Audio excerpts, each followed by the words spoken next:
Hello everybody, this is a short video on how I grew my Big Macs pumpkin.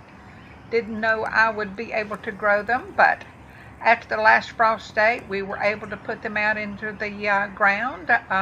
This is actually in June of 2018 now. I was so pleasantly surprised that the pumpkins were really taking off and growing, and at one time I was trying to keep them more or less corralled, but the vines have a way of growing where they want to grow, and I finally decided, since they seem to attach themselves to the ground, that I did not want to disturb them. So after watching some of the great videos online about growing pumpkins, I now know a few things that I'm actually going to start doing to see exactly how big I can grow some of my pumpkin. Now, a lot of these vines are getting quite long, and they do have a lot of little ones on there, and it's very hard to sacrifice anything that's growing, but I am going to cut some of the little runners off and take some of the pumpkins off. I finally found one, and you seem to overlook it so easily. I found one pumpkin that had already gotten to be a soccer ball size pumpkin, and this is the one that I'm really going to try to grow. There's a lot of things you're going to have to do to it, and I haven't measured it yet, and I'm going to try my best to get it as large as I can, which I understand they could grow up to 50 pounds.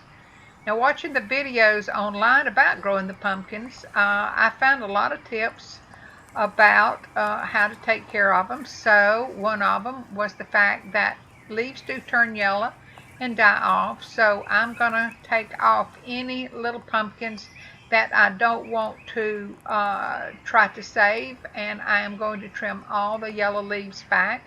I'm going to trim the tips off, and I do have a drip system in there, so they will get their water. Haven't seen any bug or disease on these. You can see some of the yellow leaves here. I will be taking them off. I will fertilize them once I get the tips cut off, and this baby pumpkin was so fuzzy. And I'm going to try my best to grow one, and just as soon as I have anything to update, I will surely let you know. As you can tell, I'm a female garden grower. I'm in Northwest Florida. I've started late in really wanting to grow different things. I'm quite happy with the fact that I can grow a pumpkin in late spring and early summer. We'll see how they take off and produce, and maybe anybody out there that has any ideas or suggestions, I will be grateful for. We are in Northwest Florida. I find very few people that are growing in Northwest Florida, so if you live here and want to comment, please do, and y'all have a good day and grow something. You'll be surprised